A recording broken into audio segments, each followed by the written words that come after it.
Hello, I'm the Nostalgia Critic guy. Remember it so you don't have to. Well, seeing how The Matrix clearly ripped off some of Japan's most famous animes, Japan decided they wanted to steal some of that shit back. Hence the Animatrix.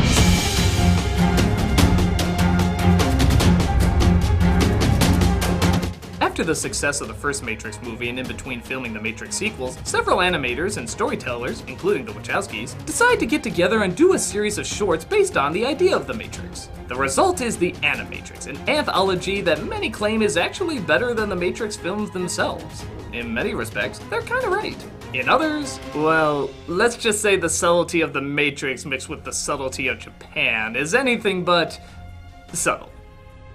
So let's take a quick glance at one source material stealing from another source material stealing from another source material. This is the Animatrix.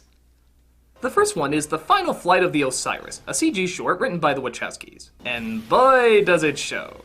Aside from the CGI looking for the most part pretty damn impressive, especially when it comes to human textures, it has all the Wachowski trademarks. Totally pointless action scene? Check. Good looking blands trying to sound important but instead sounding disinterested? Go. Check. Horny sexual issues being explored under the guise of avant-garde storytelling? Double check. The story is the Osiris has discovered a drill that the machines have built to break into Zion, and they have to get that information to Zion as fast as possible. The Matrix, for some reason, is the only way they can get that information to them. Does this technological world hate phones for some reason? And they all end up dying in the process. Sucks to be them? It would be nice if they actually let us, get to know these people so it felt more important when they got axed off. But it's pretty obvious that's not the short's intention. The intention, like anything related to the Matrix, is to be an exercise in new technology and looking cool. And for a short, it does that fine. You don't give a shit about what happens to them, but they look so cool while you're not giving a shit about what happens to them. As a fun little demonstration of cool CGI effects and some neat visuals, it's totally passable. The next one, however, is anything but short. It's another one written by the Wachowskis describing the history of how the Matrix came into being. And on the one hand, it looks amazing. Some of the imagery is downright inspired and dripping with beautiful animation. With that said, it still doesn't excuse the fact that it makes little to no sense and is still deep fried in pretentious batter. I mean like, extra crispy pretentious batter. The story is told through the Zion Archives, which looks like every religion was smashed into a hologram card, where they reveal a past where humanity relied too much on technology. Robots did all the work and mankind just leaned back and relaxed. An interesting idea, when suddenly these machines with no emotions or thoughts of their own, suddenly get emotions and thoughts of their own. It happens. I think my toaster's looking at me funny.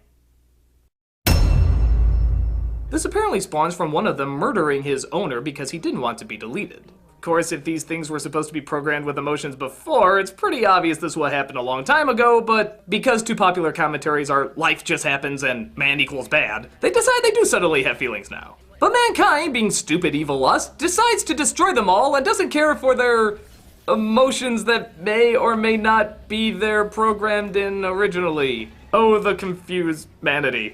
The surviving machines create their own country and even though they were banished from humanity, somehow still do humanity's work. You still following this? There's a test later, and I can assure you I'm gonna fail it. But, get this, the machine's economy does better, flinging the human economy out of whack. So again, being big, stupid, evil us, we just decide to blow them all up. Because man like boom and evil and everything wrong.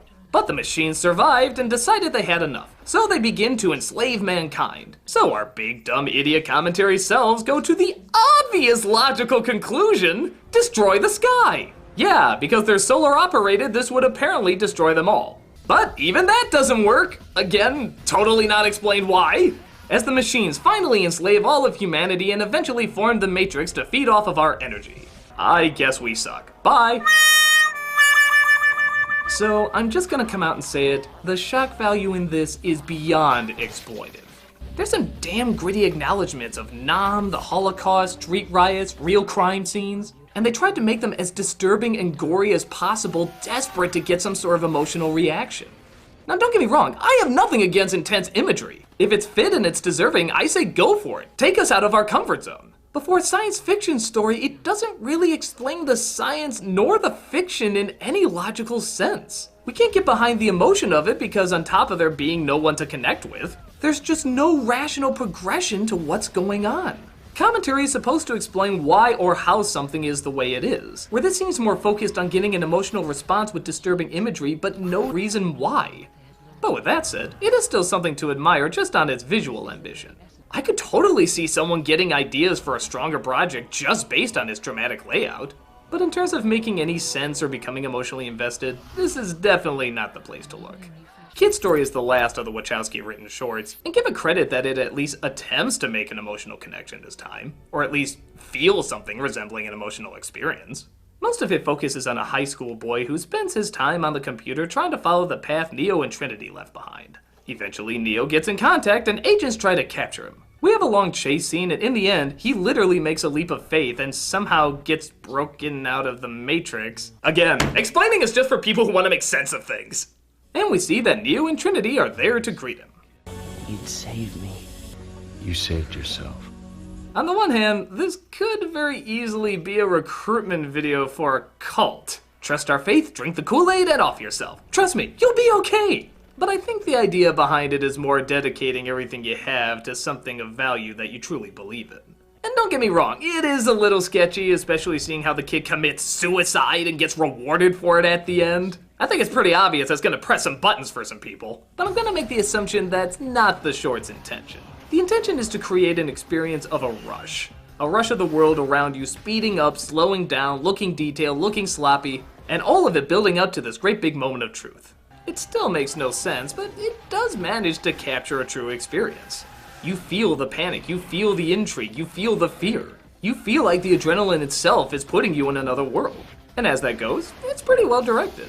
You can see every sketch and pencil line in every second, giving a sense of life and action knowing that every drawing is done frame by frame. It's not just a CGI puppet that they're moving, every motion is done from scratch, and you can feel the energy off of all of it. That alone makes it really worth watching. If not taken the wrong way, it is pretty impressive to check out. The next one is my absolute favorite. It starts off with a couple sparring in a training program when one of them offers the other a way out. A way to return to the Matrix and live a normal life again. What's real doesn't matter. What's important is how we live our lives. But we can't go back, Duo. We know the truth now. We can forget all of this. Confused and not knowing what to do, they partake in both a verbal and physical fight, debating what's the right choice and what isn't. Running away won't change anything! You're the one that's running away! Stop pretending! This takes up the majority of the short, all leading to a twist ending that I won't give away here, but I personally thought was a great way to finish. This, in my opinion, is what the Matrix should be. Quickly understand these characters, feel their relationship, identify with both sides of their struggle, and both the fighting and visuals match the emotional impact of what they're going through. There's no shock value or forced commentary, it's just watching these two people you sympathize with duke it out through hardship and sacrifice. It's all you need, and it's done to the best of its ability. The artwork complements it great, the imagination is strong, the fighting's cool, and you're with them every step of the way. What can I say? It's hands down my personal favorite. The next one is pretty well done too. Once again, focusing more on an experience than a detailed story, World Record shows an athlete who's about to break exactly that, the world record. But literally, in being so fast, he breaks the chains of the Matrix and actually starts to wake up and see the truth, based only on his physical abilities. It's actually a very interesting idea. The majority of the short is simply focusing on this experience, but once again, it's all you need. You feel the limit this guy is pushing himself to, and you worry both that he'll either wake up and be destroyed by agents, or that he'll fail and not break the record at all. Or even the third option, that he might push himself so far that he might not even survive. Again, it's the simplest things that can be the most effective, and both the pacing and the animation style totally pull it off. It's also an intriguing idea that you can see another plane simply based on physical attributes. It's been discussed before by many, but this one is smart enough to know it's a visual medium and it's better to show it rather than talk about it. And it does a great job in doing so. Definitely worth the time to check out. Which brings us to Beyond, which is probably my second favorite out of the series. Again, taking a very simple idea and simply focusing on the experience of it. A young woman and some kids she stumbles across discover what is simply defined as a glitch in the Matrix. I imagine there's a lot of those with all the plot holes these movies make. But once again, the majority of the short is just them interacting with the glitch. They can make time go backwards, change the weather in small areas, and even slow down the world to see it in all its beauty. Again, the focus is the experience, and it's done with very simple yet connectable characters. It does go a little abstract near the end by hinting at something bad, I'm not sure what it is, but honestly, because it's mostly a visual experience and it's obvious there's parts left open to interpretation, I don't mind it. It's kind of like knowing through all these incredible things that you may go through in life, there's always a dark, troubling side waiting on the other end. That's what I got out of it, but maybe it doesn't mean that at all. Maybe it means something totally different. I don't know. I'm just glad they're leaving it up for us to decide instead of jamming in so much plot detail that actually makes less sense the more you describe it. Good animation, good experience, good short. Next is a detective story. A film noir about, what else? A detective, trying to find the infamous Trinity. And that's really about it. Not much really happens outside of the search for her, but if you're a fan of dark shadows, shady blinds, and alcoholic men in trench coats, it's a fun little story. The style, once again, is great. Grainy, dark, and dripping in classic film noir style. Probably a style over substance short, but the style is so nice and the substance so not pretentious and annoying that I think it works out okay. If you like film noir, you'll be glad you checked this out. And the last one is definitely a weird one, to say the least.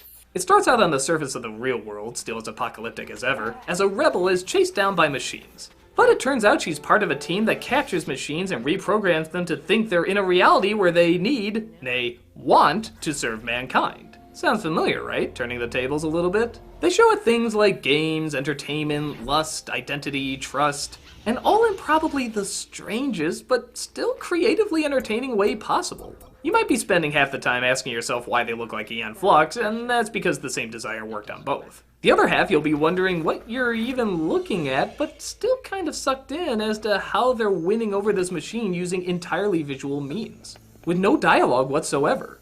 This actually kind of makes sense. All a computer knows is words and numbers, so getting it to understand emotions would be more of a visual experience rather than a verbal one. It's a clever idea with unique layout and a different way of telling its story. And its ending is something right out of a gothic tale or a Frankenstein movie. Tortured, dark, and wondering if the right thing was ever done. It could have benefited from a bit more character, but for what it is and the time frame it has, it's pretty slick and fun to watch. It's out there, but it's definitely a short that brings you along for the ride and makes you glad that you're out there. And that's the Animatrix, and is it truly better than the Matrix movies? Personally, I think it is. True, it does have several bloated moments of self-importance, but I think you'd kind of come to expect that from the Matrix anyway. The shorts that work really work, and even the ones that don't still have so much artistic ambition and technical wonder that I'd still recommend checking them out anyway. Visually spectacular with some interesting ideas. If you're looking for a bit more substance for your anime money, this is not a bad item to spend it on. I'm the Nostalgia Critic. I remember it because... whoa. You will never live that down.